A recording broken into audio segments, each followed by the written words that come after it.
भावांनो, वडापाव मंत्र्यापाशी एक 100 रुपयाचा चष्मा घालतय आणि मागं पुढं करतय आणि त्याला मोटरसायकल चोर सुद्धा असं म्हटलं जातंय. आणि त्याच पालम तालुक्यातील त्यांच्याच गावच्या शेजारचे काही या ठिकाणी समाज बांधव आहेत. त्याची कीर्ती आणि त्याची मूर्ती कशी आहे गावकऱ्यांच्या तोंडातून ऐकू. काय म्हणणं आहे तुमचं? तो एक नंबरचा चोर आहे. आणि दुसरी गोष्ट, पेट्रोल पंपावर एक दिवशी पेट्रोल टाकलं, पैसे पण दिले नाही, हा पळून गेला तिथून आणि हद्दपार झालेला आहे. आणि तो गावाकडे पण माराच्या भीतीनं गावाकडे पण येत नाही. तो हाक्यासोबतच हिंडतो तिकडे.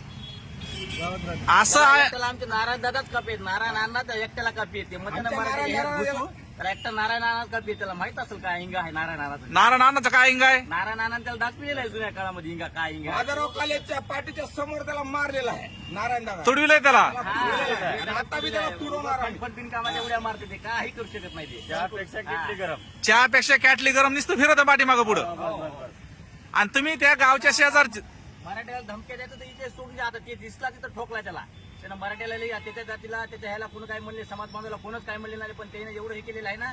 आता त्याला काय असतं, 11 माणसं 11 माणसं त्याला आता दाखवून आम्ही बी काय. आणि आम्ही बोधापट्ट्याचे माधव आहेत. फळा फरकंडा यांनी फळा फरकंडाचा नाद कोणी करू शकत नाही. आणि ते चहापेक्षा कॅटली गरम त्याचं गाव कोणतं आहे? त्याचं गाव केरवाडी. आमच्या पाहुण्याचंच गाव आहे. मग तुमच्या गावापासून जवळ आहे. मग त्याचे सगळे चिट्टे चपाटे तुम्हाला माहिती आहेत. काय साखरेच्या गाड्या कुठे नेल्या, काय नाही, साखरेच्या गाड्या सगळं क्षेत्रातूरमध्ये कोणती गाडी नेऊन ठेवली ते सुद्धा माहिती आहे आम्हाला. आणि ते आता तुम्ही हे एक बोललात ते काहीतरी ते वडापाव मंत्रीला काय गाडी दिली, काय ते काय केलंय, काय ते विषय चोरूनच. ही गाडी पण त्याच्याच नावानं आहे. चोरून आणली नाही तर तो अख्खीच्या अख्खी साखरेची गाडी लुटतो. तो पवन करवर अख्खीच्या अख्खी गाडी लुटतो आणि अशा त्यानं 5-50 गाड्या लुटलेल्या आहेत. असा तो चोर आहे, दांडगा चोर आहे. दांडगा चोर आहे. रोड रेकॉर्ड काढा काय आहे ते.